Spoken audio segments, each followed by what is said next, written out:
ആടുജീവിതം എന്ന സിനിമയെക്കുറിച്ച് ഉള്ള ടീമിൻ്റെ ഒരു ആദ്യത്തെ പ്രസ് മീറ്റാണ് എന്ന് വേണമെങ്കിൽ ഇത് പറയാം. കാരണം ഇതിൻ്റെ ഒരു ഒഫീഷ്യലി ഈ സിനിമയുമായിട്ട് നിങ്ങളുടെ മുന്നിലെത്തുന്ന ആദ്യ നിമിഷങ്ങളാണിത്. ഈ കാലം അത്രയും നിങ്ങളുടെ ഒരു വലിയ സപ്പോർട്ടോടുകൂടിയാണ് ഈ സിനിമ ബിൽഡ് ചെയ്തുകൊണ്ട് ഇരിക്കുന്നത്. ഇതിൻ്റെ പ്രദർശനത്തിലേക്ക് എത്താറാകുന്നു. മാർച്ച് 28-നാണ് ഇതിൻ്റെ റിലീസ് എന്നുള്ളത് എല്ലാവർക്കും അറിയാവുന്ന കാര്യമാണ്. അതുമായി ബന്ധപ്പെട്ടിട്ടുള്ള നിങ്ങളുടേതായിട്ടുള്ള ചോദ്യങ്ങൾ, ചിന്തകൾ ഒക്കെ ഷെയർ ചെയ്യുന്നതിനാണ് ഈ ടീം നിങ്ങളോടൊപ്പം ആയിരിക്കുന്നത്. ഇവിടെ സൂചിപ്പിച്ചതുപോലെ തന്നെ അത്തരത്തിലാവട്ടെ നിങ്ങളുടെ ഡിസ്കഷൻസ് എന്ന് കരുതുകയാണ്. എല്ലാവരെയും ഒരിക്കൽ കൂടി ഞാൻ ഹാർദവമായി സ്വാഗതം ചെയ്യുന്നു. Thank you.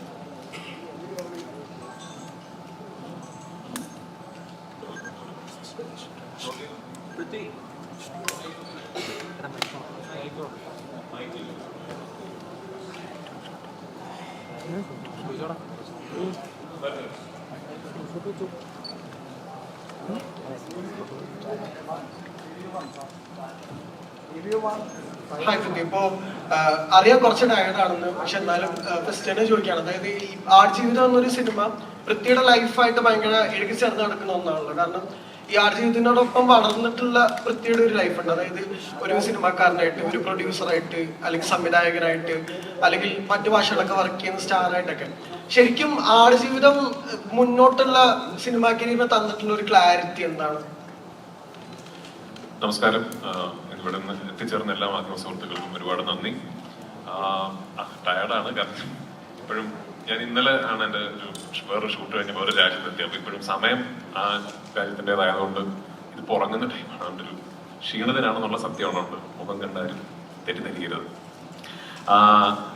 ചോദ്യം ശരിയാണ്, പക്ഷെ എനിക്ക് അതിനു മുമ്പ് പറയാനുള്ളത്, എനിക്കിതൊരു വലിയ സെറിയൽ എക്സ്പീരിയൻസ് ആണ്. കഴിഞ്ഞൊരു 10 കൊല്ലത്തിനിടയിൽ ഞാൻ പ്രത്യേകിച്ച് കേരളത്തിൽ എപ്പോഴൊക്കെ ഒരു പ്രസ് മീറ്റ് ഇരുന്നിട്ടുണ്ടോ, എന്റെ മറ്റു സിനിമകളുടെ പ്രൊമോഷൻസിന്റെ ഭാഗമായിട്ട് കഴിഞ്ഞ 10 കൊല്ലങ്ങൾക്കിടയിൽ എപ്പോഴൊക്കെ ഒരു പ്രസ് മീറ്റ് ഇരുന്നിട്ടുണ്ടോ, ഒരു ചോദ്യമെങ്കിലും ആടുജീവിതത്തിനെ കുറിച്ച് എന്നോട് ചോദിച്ചിട്ടുണ്ട്.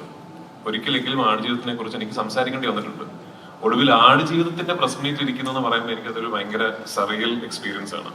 നമ്മള് കുറെ വർഷങ്ങൾ ബെസ്റ്റായിട്ടും ഞാനും ഇതെന്തെങ്കിലും തുടങ്ങും എന്ന് കരുതിയിരുന്നൊരു സ്വപ്നം, പിന്നെ കുറെ വർഷങ്ങൾ ഇതെന്തെങ്കിലും തീരും എന്ന് കരുതിയിരുന്ന സ്വപ്നം, ഇന്ന് എല്ലാം കഴിഞ്ഞ് റിലീസിനോടനുബന്ധിച്ച് ഒരു പ്രസ് മീറ്റ് നടത്തുന്നു എന്ന് പറയുന്നത് ഒരുപാട് സന്തോഷമുള്ള കാര്യം.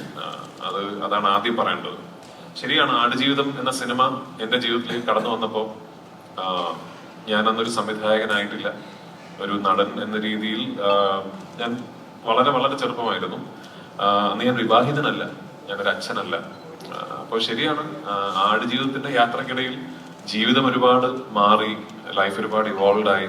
I believe as an actor ഒരുപാട് മാറ്റങ്ങൾ സംഭവിച്ചു. ആസ് ഒരു സിനിമാ പ്രവർത്തകൻ എന്ന നിലയിൽ ഒരുപാട് മാറ്റങ്ങൾ സംഭവിച്ചു. സംവിധായകനായി, നിർമ്മാതാവായി, വിതരണക്കാരനായി. പക്ഷെ എനിക്ക് തോന്നുന്നു ആടുജീവിതം എന്ന സിനിമയുടെ എക്സ്പീരിയൻസ് എന്നെ ഏറ്റവും കൂടുതൽ സ്വാധീനിക്കാൻ പോകുന്നത് ഒരു സിനിമാ നടനോ സംവിധായകനോ നിർമ്മാതാവോ ആയിട്ടല്ല, ഒരു മനുഷ്യൻ എന്ന രീതിയിലാണ്. ആ സ്വാധീനം തീർച്ചയായിട്ടും ഇനി വരും കാലങ്ങളിൽ എന്റെ അഭിനയത്തെയും എന്റെ സിനിമാ നിരീക്ഷണത്തെയും ജീവിത നിരീക്ഷണത്തെയൊക്കെ സ്വാധീനിച്ചേക്കാം എന്ന് ഞാൻ മനസ്സിലാക്കുന്നു. കാരണം ഇതൊരു ലൈഫ് എക്സ്പീരിയൻസ് ആണ് എന്ന് ഞാൻ കരുതുന്നു. ഓഫ് കോഴ്സ് നജീബ് എന്ന മനുഷ്യൻ ജീവിച്ച ജീവിതവുമായിട്ടൊന്നും യാതൊരു കമ്പാരിസണും ഇല്ല, അദ്ദേഹം അനുഭവിച്ച യാതനകളുമായിട്ടൊന്നും യാതൊരു കമ്പാരിസണും ഇല്ല. പക്ഷെ നമ്മുടേതായ ഒരു രീതിയിൽ we had a long phase, ഒരു വലിയ യാത്രയായിരുന്നു. അങ്ങനെ ഒരു യാത്രയൊന്നും എല്ലാ സിനിമകൾക്കും കിട്ടല്ലേ എന്ന് പ്രാർത്ഥിക്കുന്നു. ആക്ച്വലി കിട്ടല്ലേ എന്നാണ് പ്രാർത്ഥിക്കുന്നത്. പക്ഷെ അങ്ങനെ ഒരു എക്സ്പീരിയൻസ് ഞങ്ങൾക്കുണ്ടായി. അത് for ever in my life. I think I will be thankful for it. ഇപ്പോൾ അതെന്തായാലും as I was being part of the experience, ഒരുപാട് ദിവസങ്ങളിൽ പ്ലസ് ചേട്ടനും ഞാനും ഇതെന്തുകൊണ്ട്, എന്തിനിങ്ങനെ എന്ന് ചിന്തിച്ചിട്ടുണ്ടെങ്കിലും ഇന്നിപ്പോ we are all very thankful for the experience and we are all richer as human beings. മനുഷ്യരെന്ന നിലയിൽ കുറെ കൂടെ ഇവോൾവ് ആയി. അപ്പൊ തീർച്ചയായിട്ടും ഇനി വരും കാലങ്ങളിൽ എന്നും എൻ്റെ ഒരു bank of something that I draw from always, അത് ആടുജീവിതം എന്ന സിനിമയുടെ മേക്കിങ്ങും നജീബായി ഞാൻ ജീവിച്ച കുറച്ച് നാളുകളുമായിരിക്കും. ഒരു വലിയ ഇൻഫ്ലുവൻസ് ആയിരിക്കും തീർച്ചയായിട്ടും. പൃഥ്വി ഇന്നലെ പറയുണ്ടായി, പൃഥ്വി ഇന്നലെ പറയണ്ടായി, പൃഥ്വിരാജ് എന്നൊരു ഡയറക്ടർ അദ്ദേഹത്തിന്റെ 3ാമത്തെ ചിത്രം ആണ് ഇപ്പോൾ നിലവിൽ ചെയ്തുകൊണ്ടിരിക്കുന്നത്. പക്ഷേ ബ്ലസ്സി ഞാനൊരു 300 സിനിമകൾ ചെയ്തു കഴിഞ്ഞാലും ബ്ലസ്സി എന്ന ഒരു ഡയറക്ടർ ചെയ്ത ആടുജീവിതത്തിന് തുല്യമാകില്ല എന്ന് പറയുകയുണ്ടായി. ഏത് പെർസ്പെക്റ്റീവിലാണ് അത്തരത്തിലൊരു തോട്ടം? ഒരു മൂന്നാമത്തെ സിനിമ സംവിധാനം ചെയ്തുകൊണ്ട് എനിക്ക് തോന്നുന്നു ഞാൻ ഒരു സംവിധായകൻ കൂടിയാണെന്നൊക്കെ പറയാറായെന്ന് തോന്നുന്നു. അപ്പൊ ആസ് എ ഡയറക്ടർ എനിക്ക് അളവില്ലാത്ത അസൂയുണ്ട് ബ്ലസ്സേട്ടനോട്. പക്ഷെ അസൂയോടൊപ്പം തന്നെ ഇതൊരിക്കലും എന്നെ കൊണ്ട് സാധിക്കില്ല എന്നുള്ള പൂർണ്ണ അറിവും എനിക്കുണ്ട്.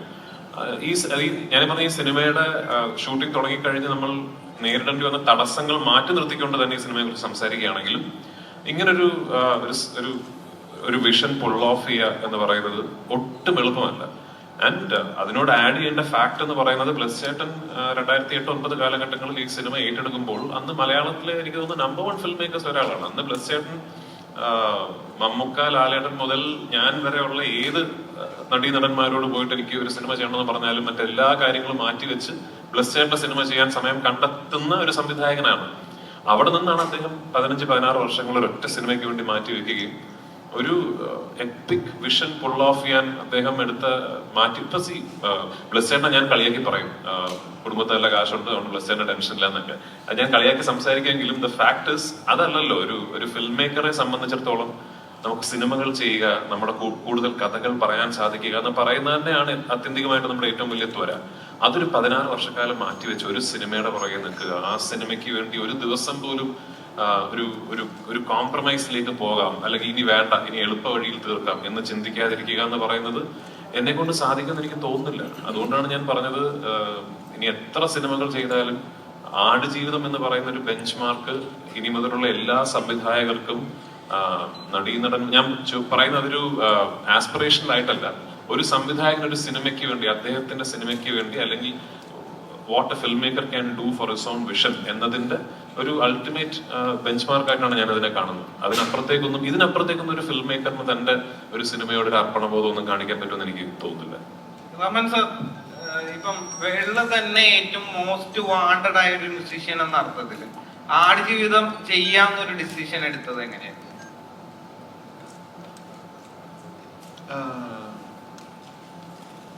So when he first approached me, I think he told about the book and how famous the book is, and I was just all the people whom I met, as I've told about Mr. Lassi and his movies and the respect he had in Kerala. So I've not seen any of his movies. I said yes. So.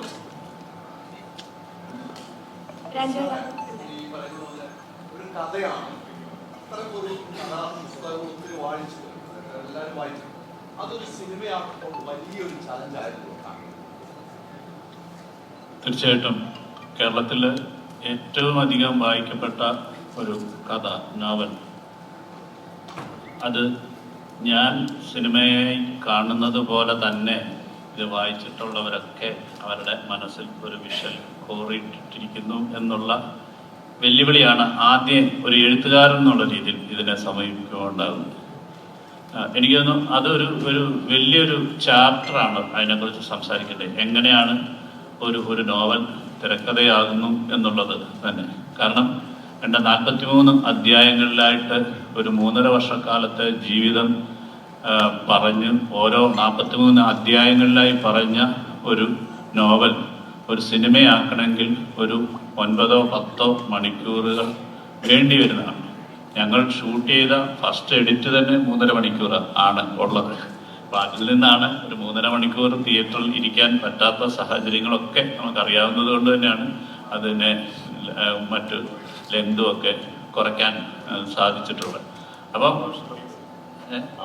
അതെ, അത് പിന്നീട് നമുക്ക് release ചെയ്യാൻ പറ്റുന്നതാണ്. കാരണം അത്രയധികം അതിനുവേണ്ടി പ്രത്യേകിച്ച് എല്ലാം രാജുവിനോടുള്ള ഒരു ക്രൂരതകളാണല്ലോ. ഞാനിപ്പോഴും ഓർക്കുന്നുണ്ട്, ഒരു ഭയങ്കരമായ ഒരു രക്ഷപ്പെടലിൻ്റെ ഓട്ടത്തില് ഓടുന്ന വയ്യാത്ത കാലും വെച്ചോടുമ്പോൾ മണൽക്കാട് മരുഭൂമി മണൽക്കാടെന്ന് പറയാനാണ് പലപ്പെടുത്തുന്നത്.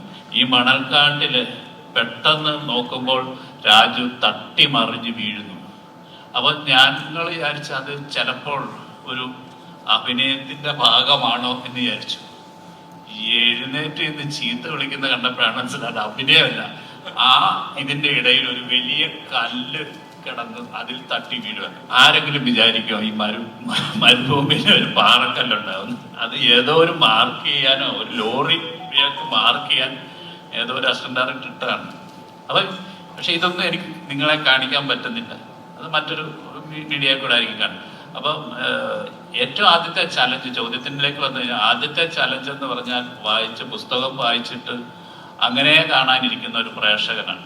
ആ പ്രേക്ഷകന്റെ ചലഞ്ചിനാണ് എൻ്റെ ആദ്യത്തെ വെല്ലുവിളിയായിട്ട് ഞാൻ ഏറ്റെടുക്കേണ്ടത്. കാരണം നിങ്ങൾ കാണാത്ത എന്നാൽ അതിനോടൊപ്പം നിൽക്കുന്ന തരത്തിലുള്ള വിഷ്വലുകളിലേക്ക് എത്തുക എന്നുള്ളതാണ് ഒരു ഫിലിം മേക്കറിനെ സംബന്ധിച്ചിടത്തോളം, ഒരു റൈറ്ററിനെ സംബന്ധിച്ചിടത്തോളം ഉള്ള ഏറ്റവും വെല്ലുവിളി. അത് തന്നെയാണ് എൻ്റെ ഏറ്റവും വെല്ലുവിളി.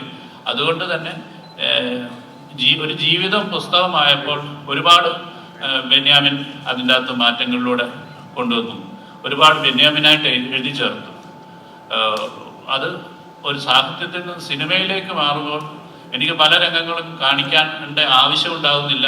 അല്ലെങ്കിൽ പല കാര്യങ്ങളും ഒരു പാരഗ്രാഫിൽ സൈനുവിനെ കുറിച്ച് പറഞ്ഞത് ചിലപ്പോൾ 4-5 സീനുകളിലായിട്ട് എനിക്ക് പറയാൻ പറ്റുമായിരിക്കും, അല്ലെങ്കിൽ കൂടുതലായിട്ട് അവരുടെ റിലേഷനെ കുറിച്ച്. അപ്പം അദ്ദേഹം പറയാതെ പോയിരിക്കുന്ന കാര്യങ്ങളെ കൂടുതൽ പറയാനാണ് ഞാൻ ശ്രമിച്ചിട്ടുള്ളത്. അല്ലെങ്കിൽ അദ്ദേഹം കാണാതെ പോയിട്ടുള്ള മരുഭൂമിയുടെ ജീവിതം കൂടുതൽ കാണിക്കാനായിട്ട് ശ്രമിച്ചിട്ടുള്ളത്. അപ്പം അത്തരത്തിലുള്ള എങ്കിൽ മാത്രമേ അതൊരു എക്സ്പീരിയൻസ് ആകത്തുള്ളൂ. അല്ലെങ്കിൽ ഒരു ഡോക്യുമെന്റേഷനാണ്. പുസ്തകത്തിന്റെ ഒരു ഡോക്യുമെന്റേഷൻ അല്ല ആടുജീവിതം എന്ന് പറയുന്നത്. ആടുജീവിതത്തിന് അതിൻ്റെതായിട്ടുള്ളൊരു ഐഡന്റിറ്റി ഉണ്ട്. എന്നാൽ പൂർണ്ണമായും ആ കഥയെ ബേസ് ചെയ്തിട്ട് തന്നെയുള്ളതാണ് എന്നുള്ളതാണ് എൻ്റെ ഒരു യാഥാർത്ഥ്യം. അതൊക്കെ പിന്നീട് വലിയ ഡിസ്കഷനിലേക്ക് വരാവുന്ന ഒരു ഇതായിട്ട് ഞാൻ കരുതുന്നു.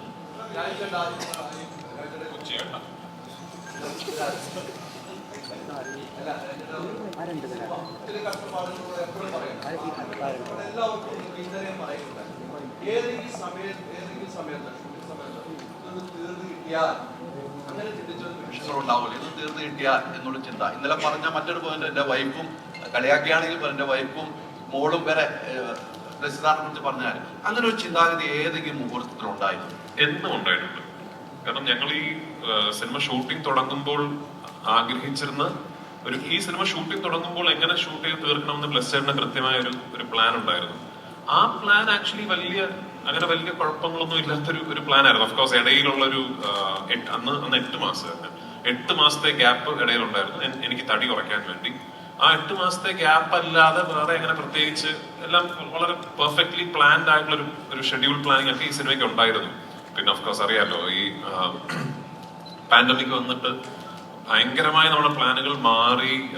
ആ സമയത്ത് ഞങ്ങൾ എപ്പോഴും ആഗ്രഹിച്ചിരുന്നു, ഈശ്വര ഓരോ പ്രാവശ്യം ഷൂട്ട് തുടങ്ങുമ്പോഴും ഇനിയൊരു തടസ്സം ഉണ്ടാകില്ല, ഇതിങ്ങനെ തീർന്നു കിട്ടണേ എന്ന് എപ്പോഴും ആഗ്രഹിച്ചിരുന്നു.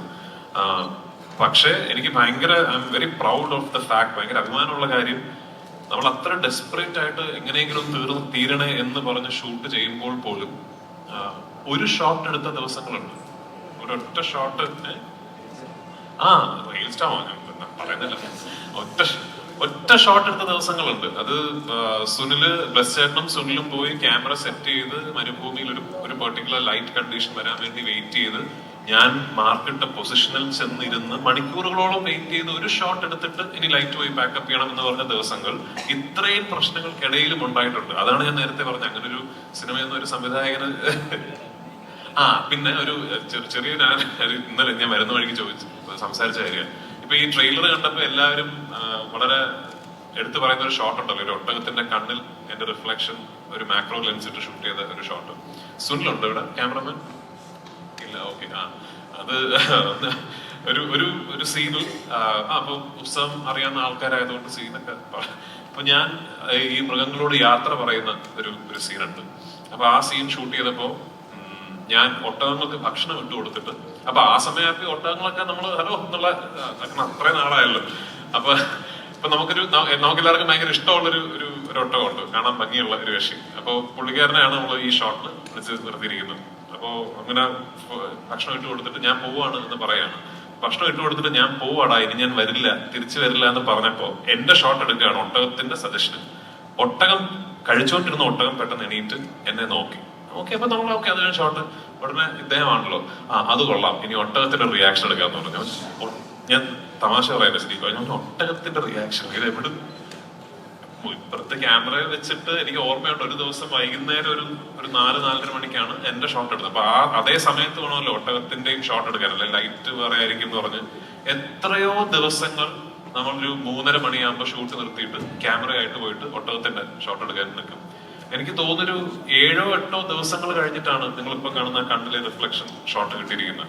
അപ്പൊ അങ്ങനെ ഈ സിനിമ ചിത്രീകരിക്കാൻ സാധിച്ചു എന്ന് പറയുന്നത് എനിക്കൊരു വലിയ ഭാഗ്യവും അഭിമാനവും ഉള്ള കാര്യമായിട്ട് ഞാൻ കരുതുന്നു. അപ്പൊ അത് തീർച്ചയായിട്ടും അത് ഒരു ദിവസമല്ല, ഒരുപാട് ദിവസങ്ങൾ ബ്ലസ് ചേട്ടനും ഞാനും വൈകുന്നേരങ്ങളിൽ മരുഭൂമിയിലിരുന്ന് രാജു ഇതൊക്കെ തീരും എന്ന് സംസാരിച്ചിട്ടുണ്ട്. ബെന്യാമിൻ തന്നെ ആടുജീവിതത്തിന്റെ അവസാനത്തിൽ എഴുതിയിട്ടുണ്ട്, അദ്ദേഹത്തിന് ഏറ്റവും പ്രിയപ്പെട്ട വരികളിലൊന്ന് ഈ മരുഭൂമിയുടെ ചൂടിനെയും കാറ്റിനെയും ഒക്കെ അതിജീവിച്ച് ഒരു ചെറിയ ചെടി വളർന്നു വരുന്നുണ്ടല്ലോ എന്ന പ്രതീക്ഷയാണ് അദ്ദേഹത്തിന് ഏറ്റവും പ്രിയപ്പെട്ട ഒരു ഭാഗം. അപ്പോൾ ആടുജീവിതം എന്ന് പറയുന്നത് ബ്ലസ്സി എന്ന സംവിധായകൻ ഏറ്റവും പ്രധാനപ്പെട്ട 16 വർഷങ്ങൾ കൂടി കടന്നുപോയ സമയമാണ്. അതിൽ ഏറ്റവും പ്രിയപ്പെട്ട ആ സമയം ഏതായിരുന്നു? ആൻഡ് പൃഥ്വി ഈ നജീബൊക്കെ പ്രതീക്ഷിച്ചിരുന്ന പോലെ ഒരു ചെറിയ ചെടിയായിരുന്നു അദ്ദേഹത്തിന്റെ പ്രതീക്ഷ, അതുപോലെ പൃഥ്വിയുടെ പ്രതീക്ഷ എന്തായിരുന്നു?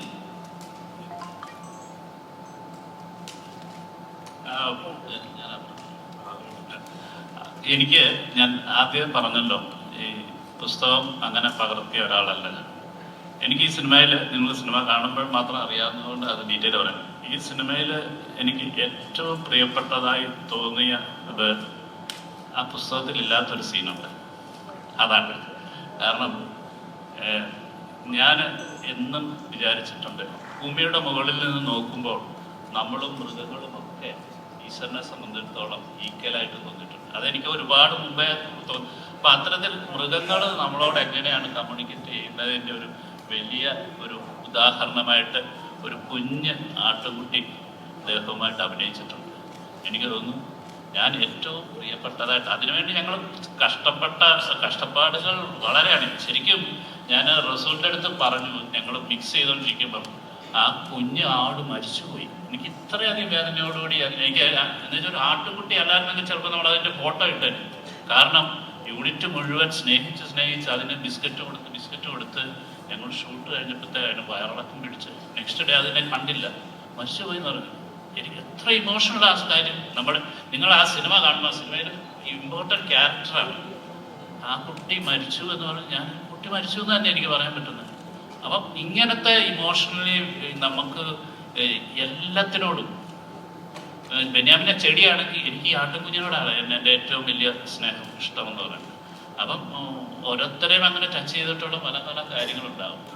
അതുകൊണ്ട് തന്നെ ഞാൻ പറഞ്ഞത്, ഞാൻ എഴുതിയതിലും, കാരണം ഞാനത് റസൂലുമായിട്ടും അത് സംസാരിച്ചിട്ടുണ്ട് അല്ലേ, കൺസോളിഡേറ്റ് എനിക്ക് അങ്ങനെ എഴുതാൻ കഴിഞ്ഞല്ലോ, ഒരു ആടിൻ്റെ മനസ്സിലേക്ക് ചിന്തിക്കാൻ കഴിഞ്ഞല്ലോ, അല്ലെങ്കിൽ ഒരു മൃഗങ്ങളോടൊപ്പം സഞ്ചരിക്കാൻ കഴിഞ്ഞു എന്ന് പറയുന്നതാണ് എനിക്ക് ഒരു ക്രിയേറ്റർ എന്നുള്ള രീതിയിൽ ഭയങ്കരമായിട്ട്. അതുകൊണ്ട് തന്നെ ഞാൻ പറഞ്ഞത്, ഞാൻ ഇത്രയും കാലം ചെയ്ത സിനിമകൾ, അപ്പം എൻ്റെ ചില സ്വാതന്ത്ര്യങ്ങളിലേക്കൂടെ സിനിമയെ എനിക്ക് വിട്ടുതരണമെന്നുള്ളൊരു അഭ്യർത്ഥനയോടെയാണുള്ളത്. ഇപ്പൊ നിലവില് 16 വർഷത്തെ അപ്പൊ ഇതിന്റെ പോസ്റ്റ് പ്രൊഡക്ഷൻ വർക്ക് ഈ 16 വർഷത്തിന് മുമ്പ് സ്റ്റാർട്ട് ചെയ്തു. ഇപ്പൊ ടെക്നോളജി എന്ന് പറയുന്ന സംഗതി എപ്പോഴും മാറിക്കൊണ്ടിരിക്കും. ഇവിടെ അപ്ഡേറ്റഡ് ആയിട്ടുള്ള ക്യാമറാസ് ഒക്കെ മാറിക്കൊണ്ടിരിക്കുകയാണ്. അപ്പൊ ഒരു ക്രിയേറ്റർ എന്ന നിലയിൽ എങ്ങനെയാണ് ഇതിനെ മീറ്റ് ചെയ്തത്? അല്ല, നമുക്കത് ഫേസ് ചെയ്യുന്നു. ഇപ്പം LF ക്യാമറ വരുന്നതിന്, മിനി LF വരുന്നതിന് മുമ്പാണ് നമ്മൾ ഫസ്റ്റ് ഷെഡ്യൂൾ ചെയ്തത് ആക്ച്വലി. പക്ഷെങ്കിൽ പിന്നീട് നമ്മൾ ഇതിൻ്റെ ഒരു ഘട്ടത്തിലേക്ക് എത്തിയപ്പോഴത്തേക്ക് മിനി LF-ലാണ് നമ്മൾ വൈഡ് സ്ക്രീനിലാണ്, അതാണ് നമ്മൾ ഷൂട്ട് ചെയ്തിട്ടുള്ളത്. ഫസ്റ്റ് ഷെഡ്യൂൾ ചെയ്യുമ്പോൾ ഫുൾ ഫോർമാറ്റ് ലെൻസസ് ഇല്ല. അപ്പൊ അന്ന് IMAX മാസ്റ്റർ ചെയ്യാൻ പറ്റില്ല എന്നുള്ളൊരു സാധനം ഉണ്ടായിരുന്നു. കാരണം IMAX ക്യാമറയിൽ തന്നെ ഷൂട്ട് ചെയ്യണം. അപ്പൊ അതിവിടെ ടെക്നോളജിക്കലി ചാലഞ്ചിങ് ആണ്. ഇന്നിപ്പോ നമുക്ക് ആക്ച്വലി സാധാരണ ക്യാമറയിൽ full format lenses full gate expose ചെയ്തിട്ട് IMAX-ൽ മാസ്റ്റർ ചെയ്യാൻ പറ്റും. അൺഫോർച്ചുനേറ്റ്ലി ഞങ്ങൾ തുടങ്ങിയ സമയത്ത് ടെക്നോളജി ഇല്ല. ചോദ്യം പ്രസക്തമാണ് ആക്ച്വലി. ഇവിടെ നമ്മൾ ബോഡി ട്രാൻസ്ഫോർമേഷൻ എന്ന് പറയുമ്പം എന്തിൻ്റെ പേരിലാണെങ്കിലും കുറച്ചൊരു റിസ്കി ആയിട്ടുള്ള കാര്യമാണ്. അപ്പം ഇത്രയും കാലം ഒരു സിനിമയ്ക്ക് വേണ്ടിയിട്ട് ഒരു ബോഡി ട്രാൻസ്ഫോർമേഷൻ നടത്തുക എന്നുള്ളത് വലിയ കാര്യമാണ്. അതിനെ ആദ്യമേ അപ്രിസിയേഷൻ ചെയ്യുന്നു. നിലവിൽ ഒരു ട്രാൻസ്ഫോർമേഷൻ നടത്തി കഴിഞ്ഞാൽ പിന്നീട് ആ ലൈഫ് അത് കുറച്ച് ലൈഫിനെ ബാധിക്കും, അല്ലെങ്കിൽ നമ്മുടെ ശരീരത്തെ ബാധിക്കുമെന്ന് നമ്മൾ സിനിമയിലൂടെയാണെങ്കിൽ പോലും കണ്ടിട്ടുണ്ട്. അപ്പോൾ പിന്നീടുള്ള ലൈഫിനെ അത് എന്തെങ്കിലും തരത്തിൽ ബാധിച്ചിട്ടുണ്ടോ? ഈ ട്രാൻസ്ഫോർമേഷൻ എന്തെങ്കിലും തരത്തിൽ ബാധിച്ചിട്ടുണ്ടോ? ഇപ്പൊ എനിക്ക് കൃത്യമായിട്ട് അറിയില്ല. ഇപ്പൊ കുറച്ചുകൂടെ കഴിയുമ്പോഴായിരിക്കും ചിലപ്പോൾ ഇതിന്റെയൊക്കെ ഒരു ഇഫക്റ്റ് ഉണ്ടാകാതിരിക്കട്ടെ എന്ന് പ്രാർത്ഥിക്കുന്നു. പക്ഷെ അത് ഈ പറഞ്ഞ ശരിയാണ്. അങ്ങനെ ഒരു നമ്മൾ എത്ര തന്നെ കെയർഫുൾ ആയിട്ട്, ഇപ്പൊ ഞാനൊക്കെ ഇത് ചെയ്യുമ്പോൾ ഓഫ്കോഴ്സ് ഒരു ന്യൂട്രീഷനിസ്റ്റ് ഉണ്ട്, ഡോക്ടേഴ്സ് ഉണ്ട്, ഓൺ സെറ്റ് ഡോക്ടേഴ്സ് ഉണ്ട്, എനിക്ക് അജിത് എന്ന് പറഞ്ഞൊരു ട്രെയിനർ ഉണ്ട്. അവരെല്ലാം അവരവരുടെ മേഖലകളിലുള്ള എക്സ്പേർട്സിന്റെ സൂപ്പർവിഷനിലാണ് ഞാനത് ചെയ്യുന്നത്. എന്നാലും സേഫസ്റ്റ് പോസിബിൾ വേയിൽ ചെയ്യാൻ എന്നുള്ളേ ഉള്ളൂ. അല്ല ഒരു മനുഷ്യന്റെ 1/3 ഓഫ് ദ ബോഡി വെയിറ്റ് കളയുക എന്ന് പറയുന്നത് ഇറ്റ്സ് നെവർ അങ്ങനെ ഒരു ഹെൽത്തി ആയിട്ടുള്ള കാര്യമല്ലല്ലോ. പക്ഷെ എനിക്ക് ഈ സിനിമ 2008-2009 കാലഘട്ടങ്ങളിൽ ഈ സിനിമ ചെയ്യുന്നു എന്ന് തീരുമാനിച്ചപ്പോൾ തന്നെ തിരിച്ചറിഞ്ഞ കാര്യമാണ് ഈ സിനിമയിൽ അഭിനയിക്കണമെങ്കിൽ ഇങ്ങനൊരു കാര്യം ചെയ്യേണ്ടതായിട്ടുണ്ട്. അപ്പൊ അതിന് ഞാൻ തയ്യാറായത് കൊണ്ടാണല്ലോ അന്ന് ആ സിനിമയ്ക്ക് ഓക്കെ ചെയ്യാം എന്ന് പറഞ്ഞത്. അല്ലെങ്കിൽ ഞാൻ ഈ സിനിമയോടും നജീബ് എന്ന വ്യക്തിയുടെ ജീവിതത്തിനോടും ചെയ്യേണ്ട ഏറ്റവും വലിയ ജസ്റ്റിസ് എന്ന് പറയുന്നത് അത് വേണ്ട, അങ്ങനെ ചെയ്യാൻ പറ്റില്ല എന്ന് തോന്നുകയാണെങ്കിൽ സോറി, ഇത് മറ്റൊരു നടനെ ഏൽപ്പിക്കുക. കാരണം ഓഫ്കോഴ്സ് ഒരുപാട് നടന്മാർ ഇതിനു വേണ്ടി തയ്യാറായിട്ടുണ്ടാവും. അത് ആ വേഷം എനിക്ക് ചെയ്യാൻ പറ്റി എന്നുള്ളത് എന്റെ ഭാഗ്യം. അപ്പൊ ഐ ട്രൈഡ് മൈ ബെസ്റ്റ്. എനിക്ക് ഒരു കാര്യം എനിക്ക് തോന്നുന്നു വളരെ സന്തോഷപൂർവ്വം അഭിമാനപൂർവ്വം പറയാൻ പറ്റുന്നത്, ഞാനൊരു 10% പോലും കുറച്ചുകൂടെ ട്രൈ ചെയ്യാമായിരുന്നു എന്നുള്ളൊരു കാര്യം എനിക്ക് ആടുജീവിതത്തിലില്ല കേട്ടോ. അത് എന്നെ കൊണ്ട് പറ്റുന്ന മാക്സിമം ആണത്.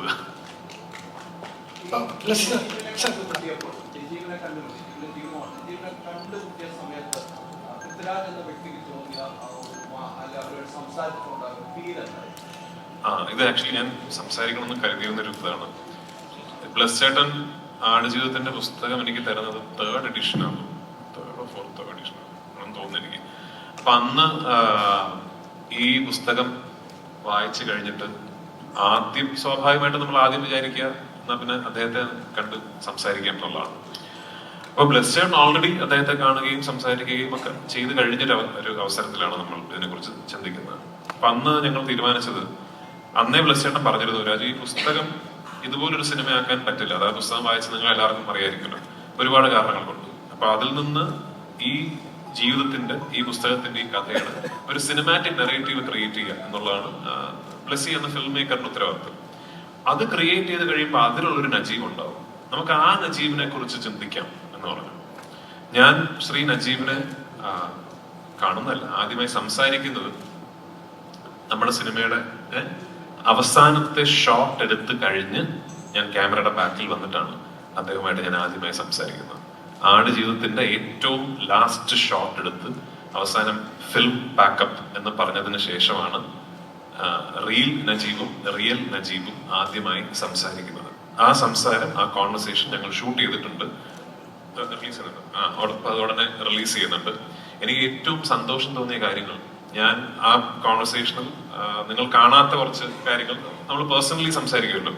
അപ്പൊ അന്ന് നജീബൊക്കെ ആയിട്ട് ഞാൻ സംസാരിച്ചപ്പോൾ ഞാൻ ചോദിച്ച 1-2 ചോദ്യങ്ങളുണ്ട്. ശരിക്കും ആ സമയത്ത് ഞാൻ ഇങ്ങനെ ചെയ്തത് അതായിരുന്നു എന്നൊക്കെ ചോദിച്ചപ്പോ എത്ര കാര്യങ്ങൾ അറിയോ, അയ്യോ അത് അങ്ങനെ കറക്റ്റാണ് എന്നോട് പറഞ്ഞത്. എനിക്ക് ഭയങ്കര സന്തോഷം തോന്നിയ കാര്യമാണ്.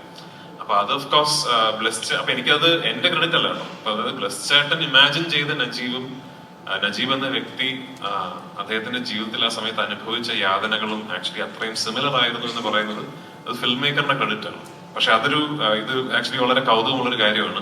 എനിക്ക് എപ്പോ വേണമെങ്കിലും കാണാമായിരുന്നു, എപ്പോ വേണമെങ്കിലും സംസാരിക്കാമായിരുന്നു. ഈസിലി ആക്സസബിൾ ആണ് അദ്ദേഹം. ബെനിച്ചേട്ടന്റെ അടുത്ത സുഹൃത്താണ്, ബ്ലസ് ചേട്ടന്റെ സുഹൃത്താണ്, ഇപ്പൊ എനിക്ക് നന്നായിട്ട് അറിയുന്ന വ്യക്തിയാണ്. പക്ഷെ ആദ്യമായി ഞങ്ങൾ പരസ്പരം സംസാരിക്കുന്നത് ലാസ്റ്റ് ഷോട്ട് ഷൂട്ട് ചെയ്ത് കഴിഞ്ഞിട്ടാണ്.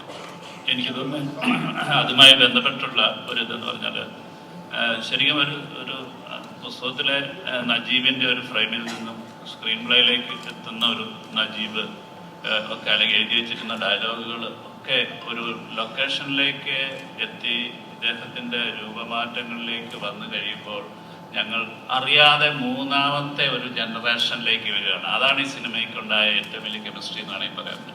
അത് അത്തരം ഒരു മാജിക്കിലേക്ക് എന്നുവെച്ചാൽ ഇന്ന ഡയലോഗ് ഇയാൾക്ക് പറയാൻ പറ്റത്തില്ല എന്നുള്ളത് ആ വേഷത്തിൽ തന്നെ എത്തി. ആ ക്യാരക്ടറുടെ ഇൻവോൾവ്മെൻറ്റിൽ അറിയാതെ പോകുന്നതാണ്. അപ്പോൾ അങ്ങനെ കൊണ്ടുപോയിട്ടുള്ള ഇതാണ് എൻ്റെ ഒരു മേക്കിങ്ങിൻ്റെ ഏറ്റവും വലിയ ആ സ്വഭാവത്തിന് ആ സിറ്റുവേഷൻ അനുസരിച്ചാണ് അത് വളർന്നുകൊണ്ടിരിക്കുന്നത്. അല്ലാതെ എഴുതി വെച്ചതല്ല ശരിക്കും ഷൂട്ട് ചെയ്തത്.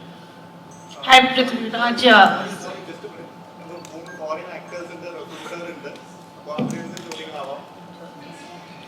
Hi Prithviraj, Sana here from India Today.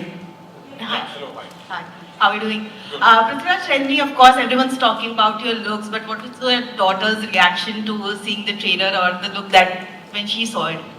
The trailer. So I mean, she associates the whole film with my beard because I used to be sporting a really long beard for the longest time, and she thought it was very cool. So she keeps associating Aadajivitham with the time Dada had the beard. I don't know if there is a film I'd want her to see, and I've made this remark before, and people have taken it out of context. When I said that, I've not shown my films to my daughter. I've had to field questions where people have asked me, then how do you come out and say that others should go to theatres with family and watch the film? The difference being that when my daughter watches a film of mine, she's only 9, she will keep seeing her father on screen. She will not see an actor, unlike your children who will see Prithviraj the actor. So it's a different contextual scenario where a 9-year-old child will have to go and see her father on screen doing things that she never sees him doing otherwise. So for that reason, I have not shown her any of my films. But this is one film when at some point I will proudly show her. And if at one point my daughter turns around and asks me, were you an actor? What does being an actor mean? I think the first film I will show her is Aadajivitham. Also, because it's a survival drama, tell me 3 things that you cannot survive without. My daughter, my wife, and cinema.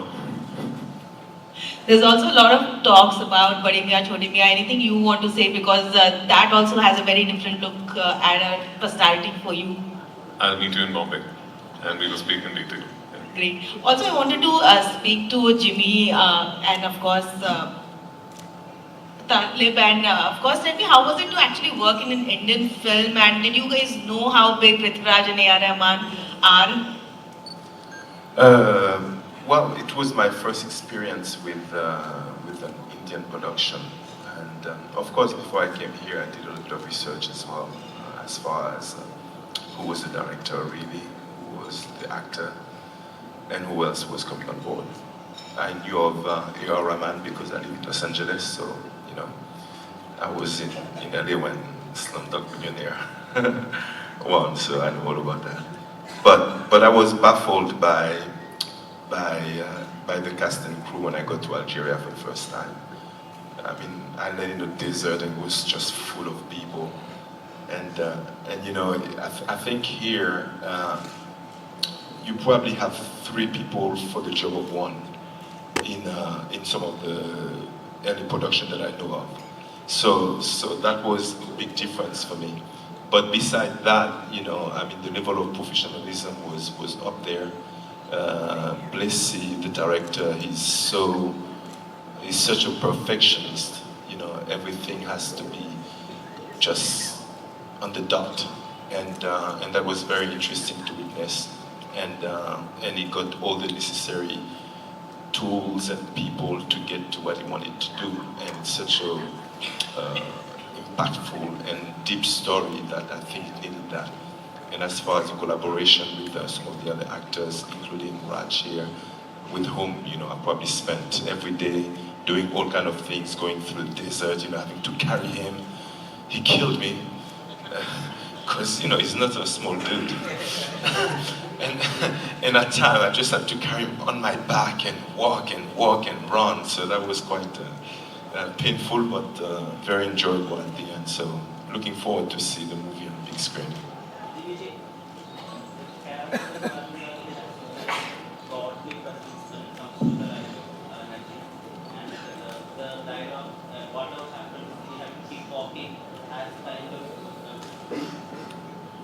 Hi, Jimmy Ji. Ibrahim Qadri's role in the life of Najib has kind of a godly presence. When we look at this entrance to his life and the exit, it has some kind of precious. effect. So, how do you see Ibrahim Qadiri in your eyes, and what was the biggest struggle entering into the life of Ibrahim? Well, at first it was understanding the character that I was playing, number one, so which was well understood. And after I met Blessy, it became even clearer. So, I mean, I looked at him as a spirit with a human body that is here for the good.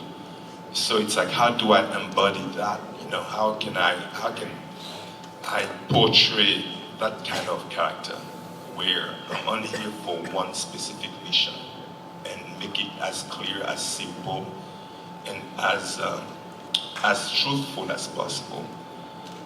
That's what I tried to do. Hopefully I was successful at it, but that's how I saw the character, that's how I read it, and that's how I think I've played it. Rahman sir, Aadujeevitham എന്നുള്ള പുസ്തകം അല്ലെങ്കിൽ വായിച്ചവർക്കറിയാം, ആടുജീവിതത്തിൽ ഒരുപാട് ദൈവത്തിന്റെ കയ്യൊപ്പുകളുള്ള പോലത്തെ ഒരുപാട് സന്ദർഭങ്ങളുണ്ട്. ഈ സിനിമയിലും ഇവർ ഈ 16 വർഷങ്ങൾ അല്ലെങ്കിൽ സാറിന്റെയും പൃഥ്വിരാജിന്റെ ഒക്കെ 10-ലേറെ വർഷങ്ങൾ പ്രൊജക്ടിന് കൊടുക്കണമെങ്കിലും അത് അത്ര സ്പെഷ്യൽ ആയിട്ടുള്ള ഒരു കാര്യമാണല്ലോ. എപ്പോഴെങ്കിലും ഈ ആറ് കമ്പോസ് ചെയ്യുമ്പോഴോ അല്ലെങ്കിൽ സോങ്സിന് വേണ്ടിയിട്ട് ചെയ്യുമ്പോഴോ സാറിന് എപ്പോഴും പറയാറുണ്ട് ഒരു ഗോഡ്ലി പ്രസൻസ് ഉണ്ടാവാറുണ്ട്. അത് ആടുജീവിതത്തിൽ എക്സ്പീരിയൻസ് ചെയ്തിട്ടുണ്ടോ? I think this film is such a gift for a composer, because I'm not just filling up with music, I'm becoming a character.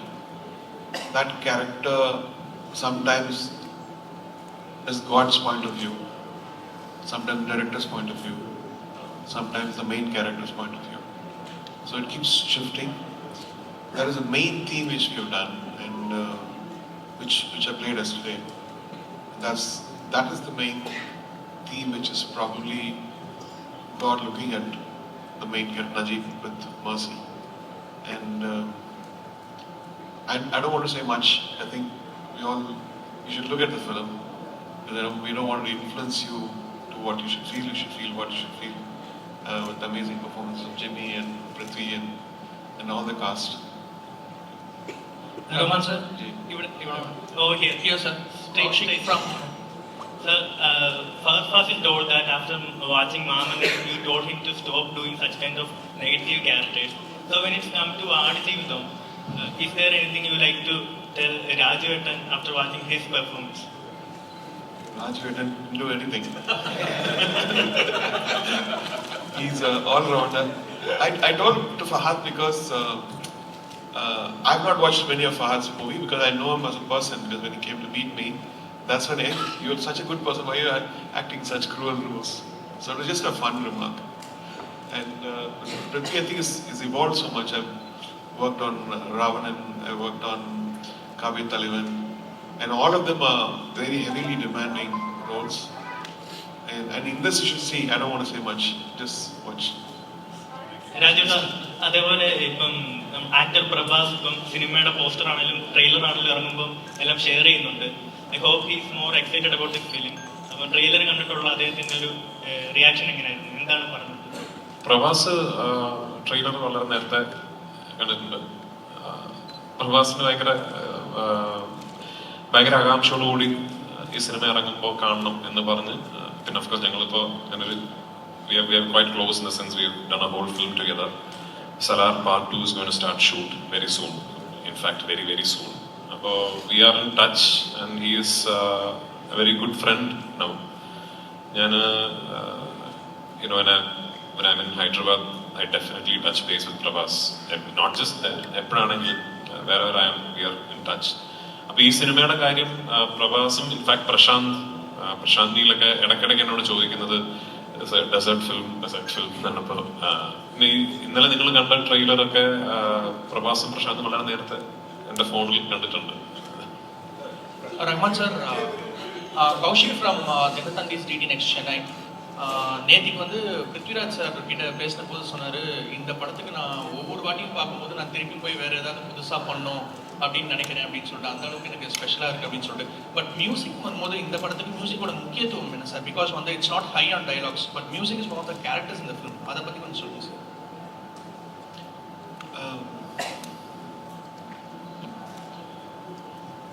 இந்த படத்தை மியூசிக்கால எடுக்கலாம். Because music தப்பா போட்டோம்னா I think எழுந்து போயிடுங்க அந்த மாதிரி. So if somebody is having an emotion on screen, the characters have an emotion, and constantly have to check whether I'm over preempting the emotion or adding too much to what he's doing or countering it. Countering it is what I wanted to try in this one. If somebody is crying, I should not be crying too. It'll be too much. So I should be almost like a hugging, embrace, mother-like character in music. Sometimes, as I said, it's a more divine character. And actually I scored this 3 times. I scored it and they took it for festival showing it. Then I saw it, I didn't like it. Then I changed many portions. And I also evolved with the, initially it was, oh, I know how to do it. And then I said, no, I did it all wrong. So I went back to him, I said, please take it away, I'm going to do it again. So I think the score, past 3-4 months have evolved so much. And some of the place I had to fight him, said, please don't put that music, I'm going to change that. He said, no, I like the previous one. No, please, trust me. So what we have now is what I think we all kind of like. Is that Rasul? Rasul sir. Rasul sir, namaskaram. Sir, ഇവിടെ slight. Sir, മലയാള സിനിമയിൽ ഒരുപാട് കാത്തിരുന്ന് ഒരുപാട് expect ചെയ്യുന്ന ഒരു സിനിമയാണ് ആടുജീവിതം എന്ന് പറഞ്ഞത്. അപ്പം ഒരുപാട് ലെജൻഡ്സ് ഒരുമിക്കുന്ന ഒരു സിനിമ കൂടിയാണ്. എനിക്കത് ഏറ്റവും കൂടുതൽ മലയാളം എക്സ്പെക്ട് ചെയ്യുന്നത് മലയാളത്തിലേക്ക് ഒരു ഓസ്കാർ പ്രതീക്ഷിക്കുന്ന ഒരു പടമാണ് ആടുജീവിതം. സാറിന്റെ ഒരു എക്സ്പീരിയൻസിൽ ഇതെങ്ങനെ ഉണ്ടായിരുന്നു? I don't know how Oscar has become a standard in this. I would say, see, I'll tell you, Oscar just happened a few hours ago. 15 years ago, when we won the Oscar, in one of this press meet like this, when B. N. Rahman was there, one of the press asked, "You guys got an Oscar, so what's the big deal about it?" I remember AR saying that next 10 years going to be Indian cinema's golden period. 15 years today, just look back what happened in Indian cinema. Malayalam, Tamil, Marathi, Assamese film, Gujarati films. Every stream of filmmaking in this country has evolved, has gone leap and bound. And today, we are sitting here, we are talking about a regional film which were considered to be very minuscule in the whole gamut of Indian cinema. We are saying that is Oscar worthy. I'm not saying it, you guys are saying it. So that's how it has evolved. That is how we have come so far in the last 15 years. I think that is tremendous. The youngsters who came in and changed the entire game in the last 10 years of Malayalam cinema and other regional cinemas. That's the most beautiful thing. And I think The respect, Aadijvidam is in the pinnacle of that. Sorry to cut it. I think the respect which each industry is giving and getting. Now people in Pakistan are talking about Malayalam movies. Yeah. And when did we see the South Indian heroes transcending to North India? It was never allowed. It's so easy now, and it's because of the talent and what they're doing. Great. Sir, it was always there. If you look at the history of Indian cinema, like Anil Kapoor, Jitendra, all these people started from the South, and South Indian films are very big in the 60s and 70s. And if you look at the biggest musical that has come in Indian cinema, it was always from the South.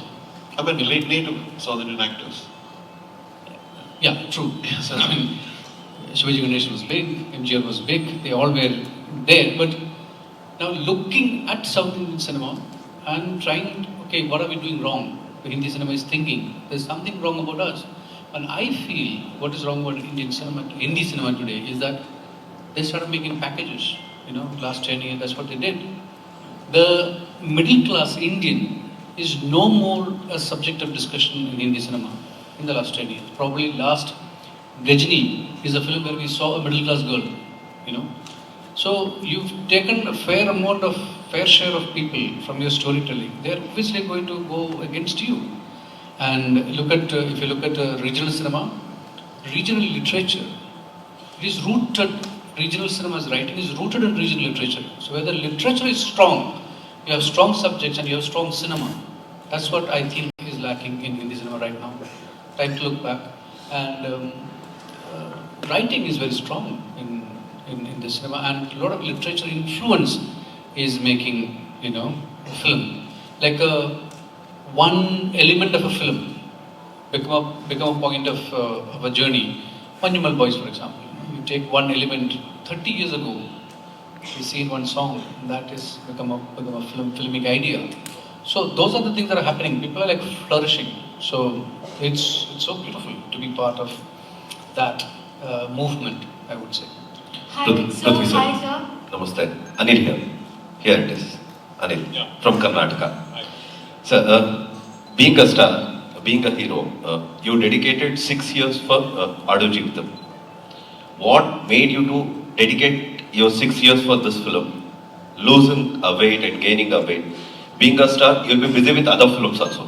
Even though you managed with your date from Adu Jeevitam, what made you to dedicate yourself for this? What made me dedicate 6 years to this film? The pandemic. Even losing a weight and gaining that. The pandemic, actually. Okay. Although it was never meant to be 6 years. We were supposed to finish shooting in 2 years, which was a reasonable time frame for a film like this. I mean, you will need at least 2 years to do a film like this with an actor going through such a big transformation. And that plan was very set, and we were all very comfortable with it. But then the pandemic happened, and then we had to sort of change locations in the last minute.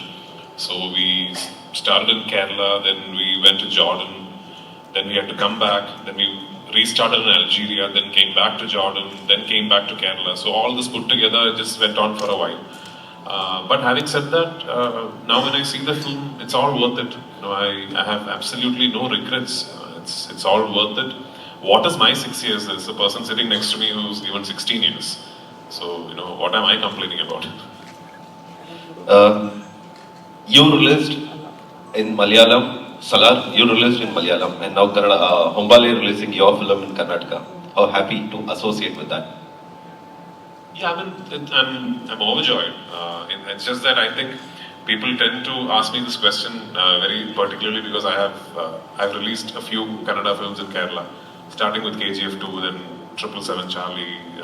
I also did Saptasagara and all that. But I just think I am part of a much larger movement where industries are now working more closely with each other, and this is a dynamic relationship that I think should and will progress. And that is not just with Prithviraj Productions or me and Hombale. I think all over people are now thinking now, for example, Adu Jeevitam is being released by Hombale in Karnataka, Red Giant in Tamil Nadu, Anil Tadhani in the north, Maitri in Andhra and Telangana. So these are all my friends. I have had, so with Anil Tadhani, with Maitri, with Hombale, all these people are people with who I have had discussions about how we should all be working together. And they have been saying the same thing to me for the past 5-6 years. I remember from about 2017-18, we've had these discussions. And now it's all coming into fruition. And it's a wonderful way to be doing cinema. It's a wonderful way for industries to be hand-holding each other and making sure that our content travels all over the country. And I think that is the way forward, not just for big-ticket films like Adu Jeevitam, for all content. I think if we decide to work together, and if we decide that we all are going to make great content and we all are going to work for each other to make sure that the content travels, I think it's wonderful days ahead for Indian cinema in general. Hi sir, Rick sir. Hi. Hi here. So we all know that you're an Arabic actor. So what was an exciting factor that you found in Malayalam film industry and other than the languages? Wow, that's a very big question. Thank you. But right on point. I think I've said this before. I don't know if you're familiar with the history of cinema, but the Lumiere brothers have first invented the camera, and then the first 3 countries to purchase the camera were the Moroccans and the Egyptians and the Indians. So from the get-go, Indian cinema has more than 50, probably more than 60 years ahead of humanity.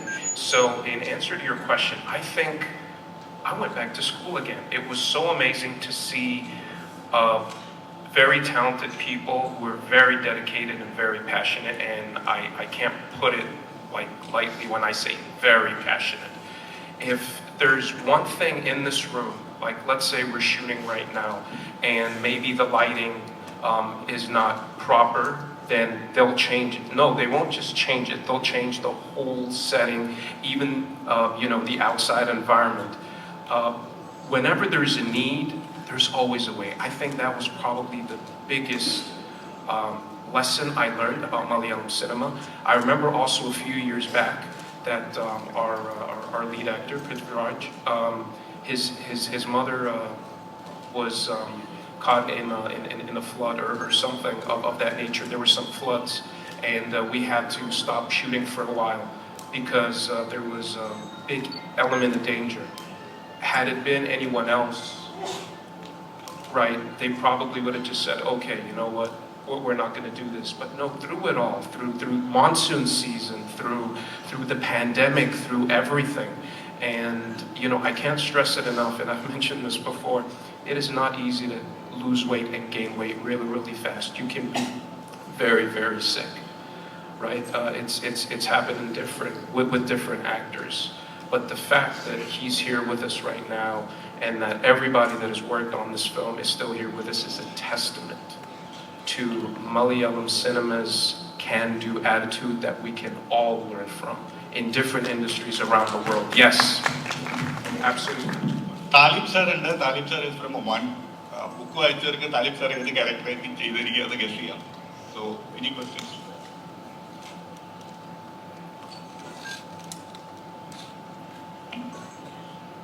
What was your imagination of cruelty? Assalamu alaikum all of you, and very good morning. Actually, I was dreaming one day to act in India. From 1969, I was watching Indian films, and from 1974, I started acting in TV and small films. 2014, I worked in a long film, big film. It was a cinema.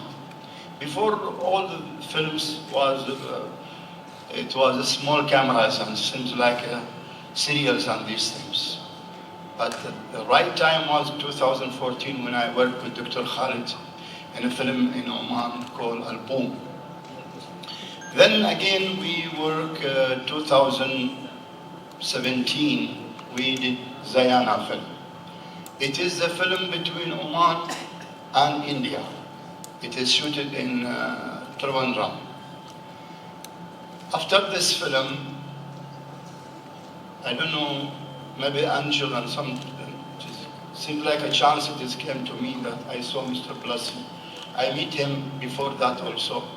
So he came to Muscat, and I'm very proud that we meet there also and have a cup of tea. Then he told me that there is a film. You are going to work with me. He was searching for a villain, Arabic villain.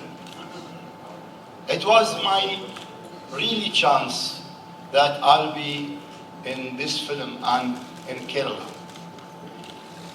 When we started, they sent a script for me. I read the script in English. Then when I came to Jordan, we meet together there.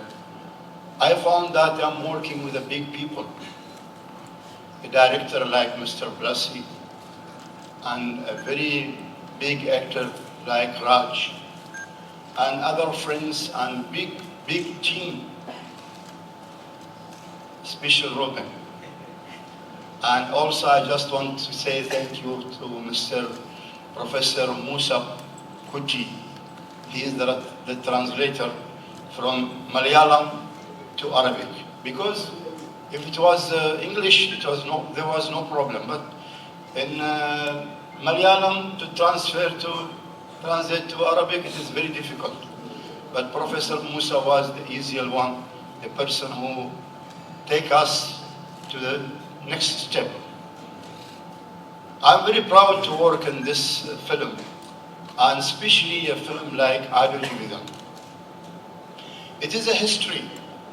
not only because of it is a story. Mr. Benjamin, he gave me the book translated in Arabic. I read the book, but I know there is so much difference between reading a book and writing a script for a film. So I'm very proud to be in this film and to be in Kerala. I shifted also, I came here in Cochin, then we went to Chennai, and where we should have jail scenes in Kerala. Yeah. This film, I think for me, it just seems like a ticket to the international port for me. I'm 64, my age is 64. I hope, inshallah, I will continue with others because there is some agreement came to me from some directors in India also, because I know Urdu very, very well. Mujhe Urdu aata hai. Don't be surprised, because in Oman, in Gulf country, there is too much Indians coming. I know that Malayalam is difficult, but Urdu is easier for us. I hope, inshallah, this film will see, as we say in Arabic, the sunshine. And I hope that nobody will hate me in this film, please, because my role is very tough, but I really am a good man. And I love all of these people, especially Prithviraj. He was, what to say about that? Thank you very much for being here. And I don't know what is your question. Can you translate it for me by Urdu? It's all right? It's enough? Thank you very much. We can have two more questions. Last two questions. Prithvi. Hi. Nagpran from Karnataka. Sir, Salaralli ನೀವೇ dub ಮಾಡಿದ್ರಿ ಕನ್ನಡಕ್ಕೆ ಮತ್ತೆ I don't know Kannada.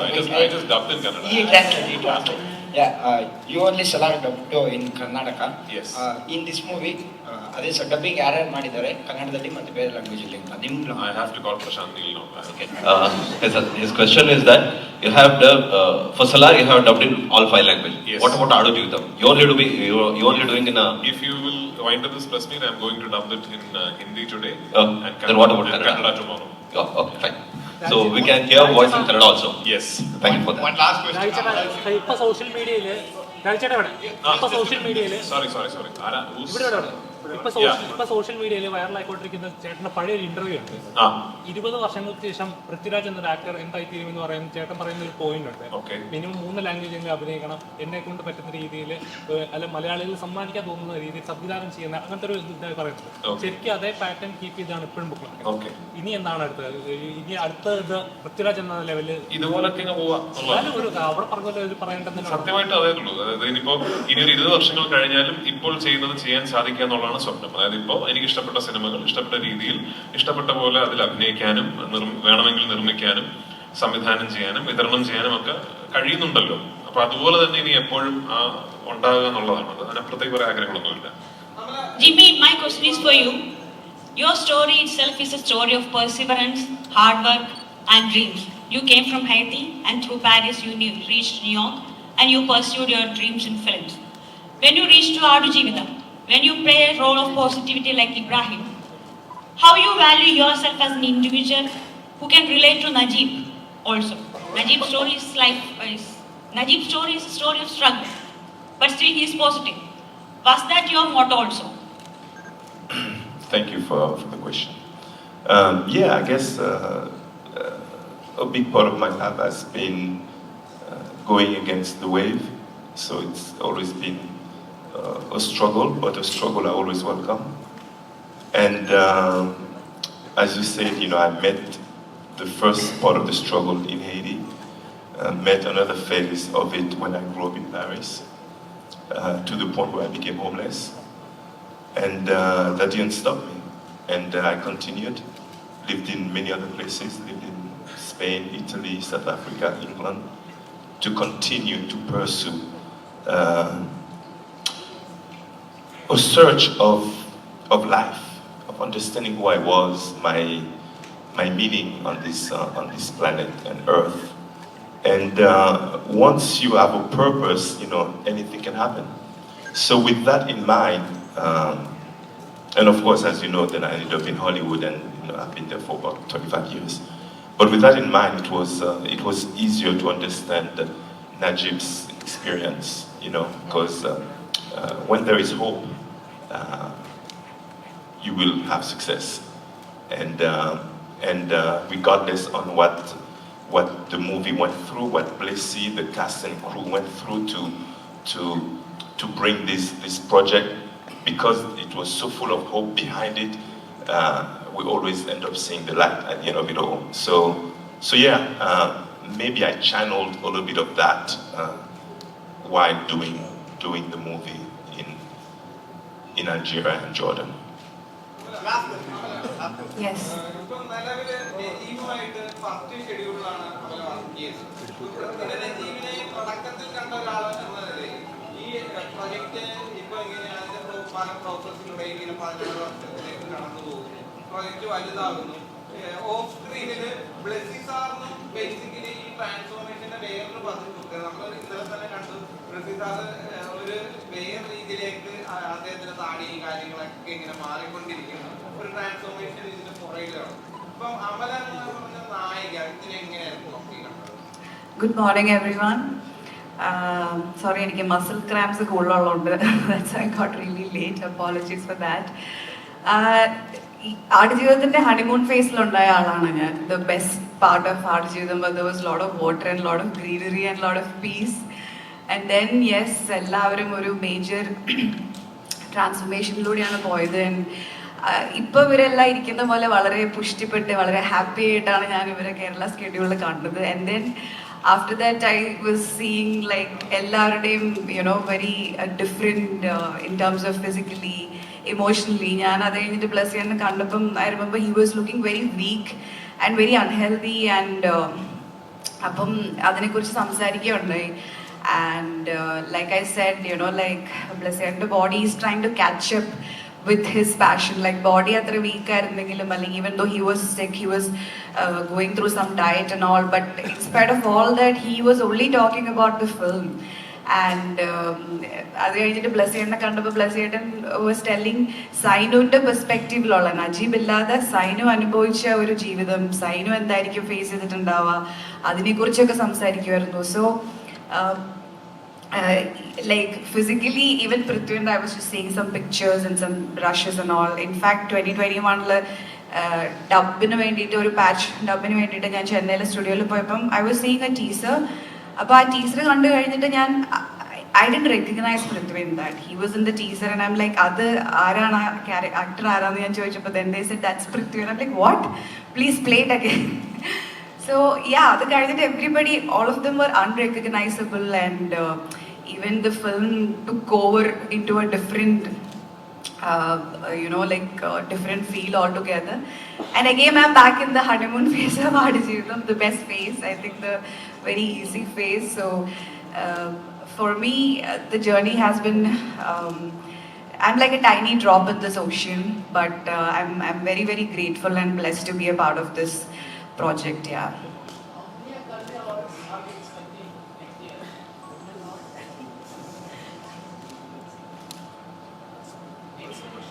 What's the question? The best award is all of them seeing the movie. And I think beyond that, there's no award.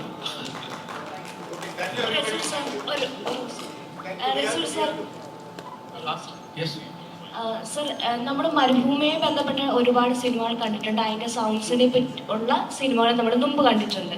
അപ്പം ആടുജീവിതത്തിലേക്ക് വരുമ്പം ഈ മരുഭൂമിയുടെ സൗണ്ടിനെ എങ്ങനെയായിരിക്കും വ്യത്യസ്തമാക്കുന്നത് ആടുജീവിതത്തിൽ? Actually, something that I wanted to say, always wanted to say. ഞാൻ ബ്ലസ്സിയായിട്ട് film discuss ചെയ്യുമ്പോൾ ബ്ലസ്സി പറഞ്ഞത്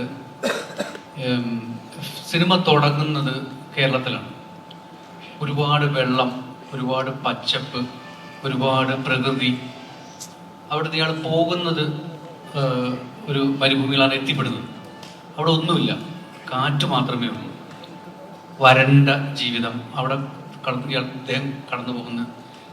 ഇത് എത്രത്തോളം എനിക്ക് സൗണ്ടിൽ കൊണ്ടുവരാൻ കഴിഞ്ഞാൽ എനിക്കറിയത്തില്ല. പക്ഷേ if you look at the entirety of sound, AR knowingly or unknowingly he has brought it.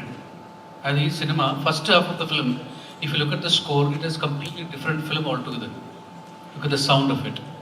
And second half, if you look at it, you don't even believe that, you know, this man has changed the whole landscape with the score. You know, so it's two different films when you look at it in terms of sound, which, you know, me and Blessy has been discussing right from 2018 onwards. But subconsciously, AR has achieved it. So whatever you know, when the film is done, you talk about sound. It actually came from AR, and I just complimented it. You know, for me, it's two different films. There is a pre-interval Aadijeevitham, which has a completely different score, which has completely different orchestration, sound, very rooted, and it has completely different sound in the second half. It's a completely different film. You can just watch Aadijeevitham second half, and you can just transcend yourself. So it's very, very spiritual, very moving, very. It reminds me of a very old film called Sanjari, which is you know, Rasool part. So it goes into a step ahead of that. So for me, it is two films, and he made it possible. And I'd say one of his best work. The Rahman that I heard when I was in the film school in 1992, I hear it in Aadijeevitham. ഇവിടെ എനിക്ക് പെട്ടെന്ന് തോന്നിയ ഒരു കാര്യം കൂടെ, ഈ സിനിമയുടെ ആദ്യത്തെ സീനുകൾ എഴുതുമ്പോൾ ഒരു പരന്ന മരുഭൂമി ആദ്യമായി കാണിക്കുമ്പോൾ ഞാനത് വരികളിൽ എഴുതി. അവിടെ സ്വർഗത്തിൽ നിന്നുള്ള ഒരു സംഗീതം ഭൂമിയിലേക്ക് അരിച്ചിറങ്ങുന്നത് പോലെ. ഞാൻ സാറിൻ്റെ അടുത്ത് പറഞ്ഞത് അങ്ങനെയാണ്, എനിക്ക് അവിടെ എവിടെയോ ഒരു ദൂരത്തു നിന്ന് ഒരു സ്വർഗീയ സംഗീതം താഴേക്ക് പൊഴിഞ്ഞിറങ്ങുന്ന പോലെ. അതാണ് ഇന്നലെ നിങ്ങളെങ്കിലുമൊക്കെ കേട്ടിട്ടുണ്ട് അവരുടെ theme മ്യൂസിക്കിനകത്ത്. Thank you so much. Thank you so much.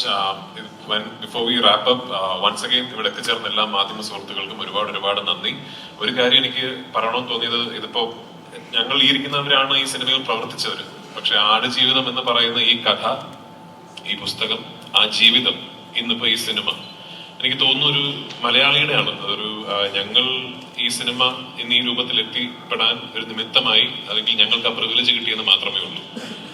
വളരെ ചുരുക്കം ചില സിനിമകളാണ് അത്തരം ഒരു ഐഡന്റിറ്റിയിലേക്ക് എത്തിപ്പെടുക.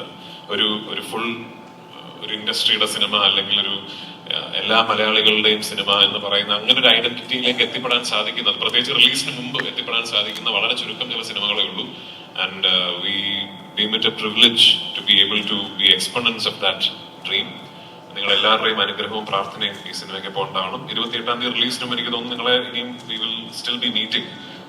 അപ്പോ നിങ്ങളുടെ എല്ലാവരുടെ അഭിപ്രായങ്ങളും നിങ്ങളുടെ എല്ലാവരുടെ അനുഗ്രഹവും ഈ സിനിമയ്ക്ക് ഇപ്പോൾ ഉണ്ടാവണം. Thank you so much.